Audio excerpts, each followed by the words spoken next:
সুপ্রিয় ছাত্রছাত্রী, good morning. দাও পাবলিক লাইভ ক্লাসে তোমাদের স্বাগত। এই কয়েকদিন আমরা যা পড়েছি তা হচ্ছে কন্ট্রোল স্টেটমেন্ট। তো সি ভাষায় কন্ট্রোল স্টেটমেন্ট কি আমরা বারবার বলেছি। কন্ট্রোল স্টেটমেন্টের একটা পার্ট হচ্ছে লুপ কন্ট্রোল স্টেটমেন্ট। এতদিন আমরা পড়েছিলাম কন্ডিশনাল কন্ট্রোল স্টেটমেন্ট। তো আজকে আমরা পড়ব হচ্ছে লুপ কন্ট্রোল স্টেটমেন্ট। এই শব্দটা হচ্ছে LOOP। লুপ শব্দটা তোমরা জীবনে অনেক জায়গায় পাবে। লুপ হচ্ছে রাস্তায় যখন তুমি সিগন্যাল করতে যাবা, সেখানেও দেখবে মোড়ে দেখা আছে চক্রাকার রাস্তা থাকবে, সেখানে লুপ লেখা আছে, মানে এরকম রাউন্ডিশ। তারপর হচ্ছে এই চক্রাকার পথটা হচ্ছে লুপ। তাহলে লুপ কাকে বলে তোমাদের অ্যালগরিদম ফ্লোচার্ট করার সময় নিশ্চয়ই তোমাদের বলেছেন। তাও তোমরা খেয়াল করে নাও যে লুপ হচ্ছে একই কাজ বারবার, মানে ঘুরে ঘুরে আগের জায়গায় ফেরত আসা। তো সি ভাষায় এর প্রয়োজন কেন? সি ভাষা হচ্ছে কোনো একটা শর্ত যখন ট্রু হয় বা ফলস হয়, সেটাকে পরীক্ষা করার প্রয়োজন পড়ে যে এই স্টেটমেন্টটা ট্রু কিনা। যদি স্টেটমেন্টটা ট্রু হয় তাহলে কি করব, যদি স্টেটমেন্টটা ফলস হয় তাহলে আমাদের কি করতে হবে। তো এই জিনিসগুলোকে বলা হচ্ছে লুপ স্টেটমেন্ট। সি ভাষায় এগুলো দিয়ে আমরা কি কাজ করি?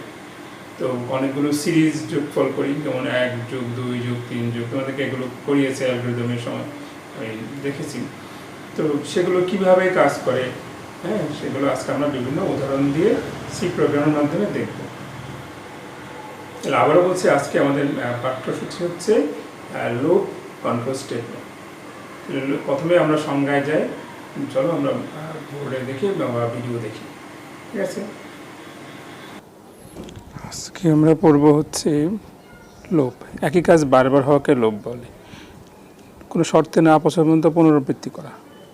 লুপের দুইটা অংশ, একটা হলো লুপ বডি, একটা হলো লুপ। তো আবার একটু দেখি কাকে বলে। লুপ স্টেটমেন্টের কয়টি অংশ থাকে? দুইটা, একটা লুপ বডি আর একটা হলো লুপের কন্ডিশন।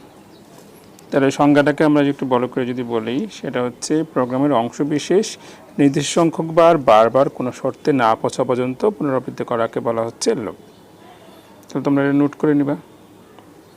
তারপরে দেখি আমরা লুপের বিবিধ কী লুপ আমরা পড়ব। একটা হচ্ছে কী লুপ আমরা পড়ব দেখি। ফর লুপ, হোয়াইল লুপ, একটা হলো ডু হোয়াইল লুপ। এই তিনটা আপাতত আমরা পড়ব। এরপরে যদি আমরা সময় পাই তাহলে আমরা পড়ব হচ্ছে গো টু স্টেট। তাহলে হচ্ছে লুপ স্টেটমেন্টের তিনটা জিনিস আমাকে ভাবতেই হয়। মূলত 4টা লাইন এখানে আমরা বলছি। একটা হলো কাউন্টারের জন্য গণনা করার জন্য একটা ভেরিয়েবল লাগবে, চলক। তার প্রাথমিক মানটা নির্ধারণ করতে হবে যে কত থেকে শুরু করব। আর লুপ বডিটা নির্বাহ করতে হবে। লুপ বডি নির্বাহ না হওয়া পর্যন্ত শর্তটা পরীক্ষা করতে হবে। তো উদাহরণ না হলে এটা জিনিসগুলো বোঝা যাবে না। তো নোট করার জন্য তোমরা এটা রাখতে পারো, পরবর্তীতে বুঝলে তখন সেটা আবার লিখতে পারো। তাহলে ফর লুপের একটা উদাহরণ আমরা খেয়াল করে দেখি কি হচ্ছে। ফর লুপ কাকে বলে, কিভাবে কাজ করে, ছবিটা যদি খেয়াল করো। ফর লুপের জন্য আই ইন লিস্ট।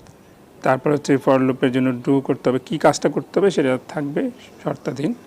তাহলে সি প্রোগ্রামের জন্য কোনো স্টেটমেন্ট 2 বা ততোধিক সম্পাদনের জন্য ফর লুপ ব্যবহার করা হয়। সাধারণ কোনো ভেরিয়েবল ব্যবহার করার জন্য ফর লুপের আবর্তন সংখ্যা গণনা করতে হবে। এরূপ ভেরিয়েবল কাউন্টারকে বলা হচ্ছে ফর স্টেটমেন্টের জন্য কেমন হবে স্ট্রাকচার। তোমরা স্ট্রাকচারটা খাতায় লিখে রাখো, পরীক্ষা অনেক সময় আসে। ফর লুপের স্ট্রাকচার ব্যাখ্যা করো। তাহলে প্রথমে সবার উপরে মেনের ভিতরে লিখতে হয় কাউন্টার ডিক্লারেশন। কাউন্টার যে এটাকে আই দিয়ে করবো না এ দিয়ে করবো, বি দিয়ে করবো, এন দিয়ে করবো, বা কাউন্টারটাকে প্রাথমিক মান কত হবে। যেমন ধরো 1 যোগ 2 যোগ 3 যোগ 4 এরকম একটা তোমাদেরকে সিরিজ যোগফল করিয়েছিল। তো সেখানে আমরা ফর ব্যবহার করতে হবে। তাহলে প্রাথমিক মান যদি 1 হয় তাহলে কন্ডিশন কী হবে, শেষ মানটা কত হবে, শেষ মানটা 20 পর্যন্ত হবে যোগফল নাকি n পর্যন্ত হবে, এটা আর কত করে বাড়বে। তোমরা আজকে করেছে, শনিবারে দেখলাম তোমাদের পড়িয়েছে 2 + 4 + 6 অর্থাৎ 2 করে বেড়েছিল। তাহলে এরকম যদি বাড়ে, এরকম যদি শর্ত তিনটাই পূরণ হয়, তাহলে কি কাজটা হবে কম্পিউটারকে সেটা বলে দিতে হবে। তাহলে ফর লুপ নিয়ে আমরা একটা প্রোগ্রাম দেখি।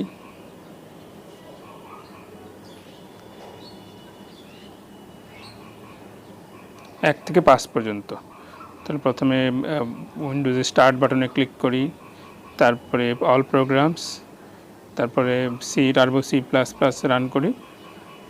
Turbo C plus plus run হলে, যাদের টার্বো সি নেয় তারা যে সফটওয়্যার দিয়ে করো সেই সফটওয়্যার করে এরকম করে আমরা লিখে ফেলি প্রোগ্রামটাকে। ঠিক আছে, তাহলে প্রথমে খেয়াল করি আমরা কি লিখলাম।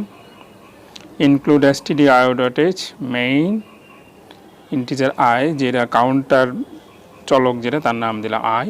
তো লিখলাম ফর i = 1, মানে i এর প্রথম মানটা হচ্ছে 1। i 1 থেকে 5 পর্যন্ত দরকার আমার প্রিন্ট করা। প্রশ্নটা ছিল 1 থেকে 5 পর্যন্ত সংখ্যা প্রিন্ট করতে হবে, যোগফল না। তাহলে i <= হচ্ছে 5, আর i এর মান এক এক করে বৃদ্ধি পাওয়াকে প্লাস প্লাস দিয়ে লেখা যায়, অথবা লিখতে পারো i = i+, এইভাবেও লিখতে পারো, হ্যাঁ, যে i = i+1 এইভাবেও লেখা যাবে, অথবা নর্মালি আমরা i++ লিখি। হ্যাঁ, তো যেভাবে খুশি লেখা যাচ্ছে। তাহলে i++ না লিখতে চাইলে, হ্যাঁ, তাহলে এইভাবেও আমরা লিখতে পারবো। ঠিক আছে, তাহলে দেখি আমরা এরপর এটা রান করলে কিভাবে রান করে। মোড অফ অ্যাকশনটা একটু খেয়াল করো যে কী করে প্রিন্ট আউট করছে। প্রথমে 1 প্রিন্ট করবে, তারপরে 1 বাড়াবে, 2 হবে, তারপর 2 প্রিন্ট করবে, এরকম করে, হ্যাঁ, বাড়তে বাড়তে সে 5 পর্যন্ত চেক করবে, করে যখন 6 জ্বলে দেবে তখন সে আর প্রিন্ট করবে না। তো এটা একটু খেয়াল করি, দেখি কীভাবে করছে।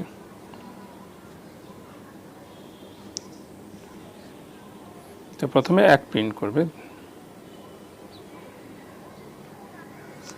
একই নিয়মে সে পরে আবার 2 প্রিন্ট করবে, 1 বাড়াই ফেললো, বাড়াই ফেলে প্রিন্ট করবে 2, তারপর সে আবার চেক করে আরেক বাড়াবে 3, এবার সে 3 প্রিন্ট করবে। এইভাবে এগুলো এত দ্রুত হয় মিলি সেকেন্ডে যে আমাদের পক্ষে দেখা সম্ভব না, কিন্তু আমরা আউটপুটটা ঠিকই পাব। তাহলে 1 থেকে 5 পর্যন্ত প্রিন্ট আউট করার জন্য সে বারবার চেক করতে থাকবে যে i এর মানটা 5 পার হলো কিনা। আর হয়ে গেলে সে আর প্রিন্ট করবে না। 5 হয়ে গেছে, এবার যখন সে 1 বাড়াবে, এই দেখো 6 হয়ে গেছে, তখন সে আর যাবে না। ঠিক আছে, তাহলে এইভাবে আমরা এটা লিখে সেভ করার বাটনটা কীভাবে সেভ করে একটু দেখি। ফাইল, সেভ অপশনে গিয়ে সেভ করব। এগুলো আমরা শিখেছিলাম প্রথম ক্লাসে, মানে কয়েকটা ক্লাস পরে, যে কীভাবে লিখে সেভ করতে হয়। হ্যাঁ, .c যে ড্রাইভে সেভ করতে চাও সেখানে গিয়ে, হ্যাঁ, নাম দিয়ে .c দিয়ে সেভ করে ফেলব। তাহলে এইভাবে আমরা এই প্রোগ্রামটা দেখলাম। এবার রান করার জন্য অপশনগুলো দেখানো হচ্ছে আর কি, কীভাবে রান করে। রান মেনুতে গিয়ে রান দিতে হয়, রান দিলে এরকম দেখা যাবে 1 2 3 4, আউটপুট উইন্ডোটা এরকম হবে। আরেকটা উদাহরণ দেখি। এবার দেখি হোয়াইল লুপ কাকে বলে। তাহলে হোয়াইল লুপটা কাকে বলে আমরা একটু পরে দেখি। সি প্রোগ্রামে শর্ত সাপেক্ষে 2 বা ততোধিক পদাধিকবার কোনো স্টেটমেন্ট সম্পাদনের জন্য হোয়াইল স্টেটমেন্ট ব্যবহার করা হয়। এটা একটা ফর লুপের মতোই। ফর লুপের ক্ষেত্রে প্রথমে কিছু লিখতে হয় না, প্রাথমিক মানটাও ফর লুপের ভিতরে ছিল, কিন্তু এখানে একটু ভিন্নতা আছে। এখানে দেখো, প্রথমে কাউন্টার ডিক্লেয়ার করতে হবে, যেমন i, কিন্তু কাউন্টার ইনিশিয়ালাইজেশনটাও সবার উপরে হবে, যেমন i = 1 লেখাটা উপরে হবে।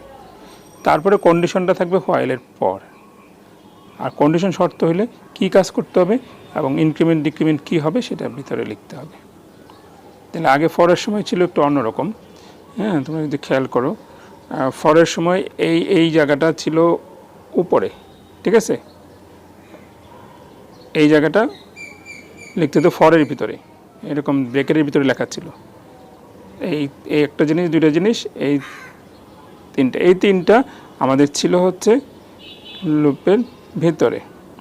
আবার যদি লিখি, এটা ছিল 1 নম্বর ছিল, কাউন্টার ডিক্লারেশন তো ছিলই, ইনিশিয়ালাইজেশন ছিল 1, কন্ডিশনটা 2, আর এই 3টাই ছিল আমার ফরের ভিতরে। এরকম করে যখন লিখছিলাম, ঠিক আছে, ফরের মাঝখানে লিখতে হতো এখানে, সেমিকোলন দিয়ে দিয়ে লিখেছিলাম, কিন্তু এবার সেরকম নেই। এইবার দেখো তিনটা তিন জায়গায় চলে গেছে, তাহলে আমাদেরকে খেয়াল করতে হবে যে আমরা আসলে যে কি করছি আমরা। তাহলে ফরের সাথে এটা একটু পার্থক্যটা হলো গঠন প্রণালীতে। তাহলে গঠন প্রণালীতে তোমরা একটু স্ক্রিনশট নিয়ে বা খাতায় লিখে রেখে যদি করো তাহলে ভালো হয়, ঠিক আছে। তাহলে আবার আমরা একটু দেখি যে কীভাবে হচ্ছে। তাহলে ফর লুপের হচ্ছে আগের মতোই এক উদাহরণটা খেয়াল করবো, 1 থেকে 5 পর্যন্ত সংখ্যা বের করার যে অপশনগুলো আগের মতো খেয়াল করে দেখি। এই পেজটা খেয়াল করো, লেখার জন্য মোড অফ অ্যাকশনটা একটু অন্যরকম। প্রথমে চেক করবে সে আয়ের মান 5-এর চেয়ে ছোটো কিনা, তাইলে সে একবার প্রিন্ট করে দিবে। আবার সে 1 বাড়ালো, বাড়ায় সে আবার দেখবে এটা 5-এর চেয়ে বড়ো কিনা, না হলে প্রিন্ট করে দিবে। 2 প্রিন্ট হয়ে গেলো, আবার 1 বাড়লো, 3 হবে। আবার সে চেক করবে 3 কি 5-এর চেয়ে বড়ো কিনা, দেখবে যে না, তাহলে প্রিন্ট করে দিবে। আবার 1 বাড়বে, হয়ে যাবে 4, 4টা কি 5-এর চেয়ে বড়ো না, তাহলে প্রিন্ট করতে পারি, সে 4 প্রিন্ট করবে। এইভাবে সে একই নিয়মে সে 5 পর্যন্ত প্রিন্ট করবে, অর্থাৎ সে এক এক করে বাড়াবে ও পরীক্ষা করবে, শর্তটা পরীক্ষা করে সে 5 পর্যন্ত প্রিন্ট করে দেবে। তাহলে এটা হলো তার মোড অফ অ্যাকশন। 6 হয়ে গেলে সে দেখবে 6টা পরীক্ষা করে দেখবে যে না, 6 তো 5-এর চেয়ে বড় হয়ে গেছে, তখন সে আর করবে না। তাহলে এইবার এটাকে সেভ করি উইন্ডোতে, আগের মতো রান করলাম। রান করলে রান উইন্ডোটা কেমন দেখা যাবে, আউটপুট উইন্ডোটা দেখি, এই যে 1 2 3 4 5, ঠিক আছে।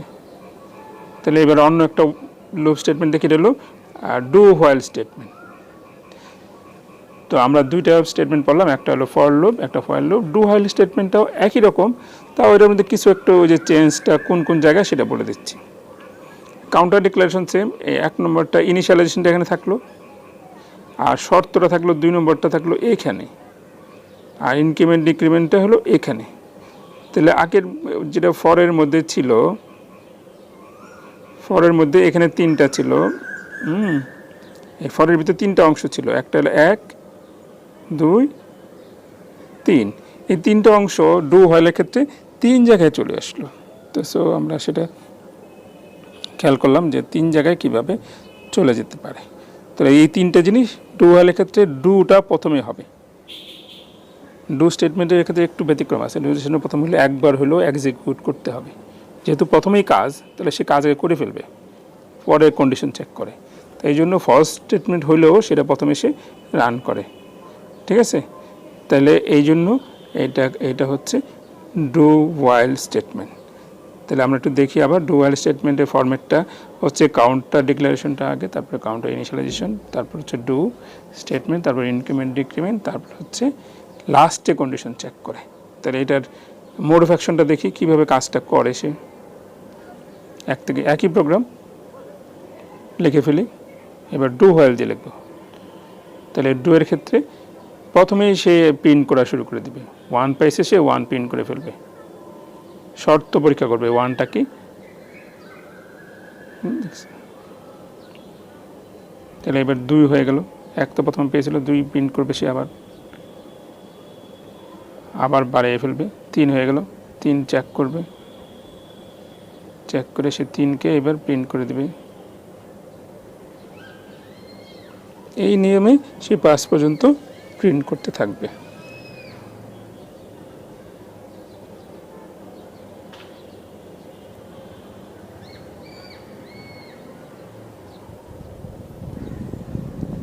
চার প্রিন্ট করে ফেললো, এবার বৃদ্ধি করে হলো 5 চেক করবে, 5 কি 5-এর চেয়ে বড় সমান, ইয়েস, তাহলে সে 5 প্রিন্ট করবে। প্রিন্ট করার পর সে 1 বাড়াবে, হয়ে যাবে 6 কি 5-এর থেকে সমান বড় না, 6 তো 5 থেকে বড়, তাহলে সে আর যাবে না। এইভাবে আমরা এবার সেভ করা দেখি কি করে সেভ করে, আগের মতো করেই লিখবো আমরা, তারপর রান করব। তাহলে রান মেনুতে রান ক্লিক করলে আউটপুট উইন্ডোটা এরকম দেখা যাবে, 1 2 3 4 5, ঠিক আছে। তাহলে আমরা একটু মূল্যায়ন করে দিই, আমরা যা যা পড়লাম আজকে।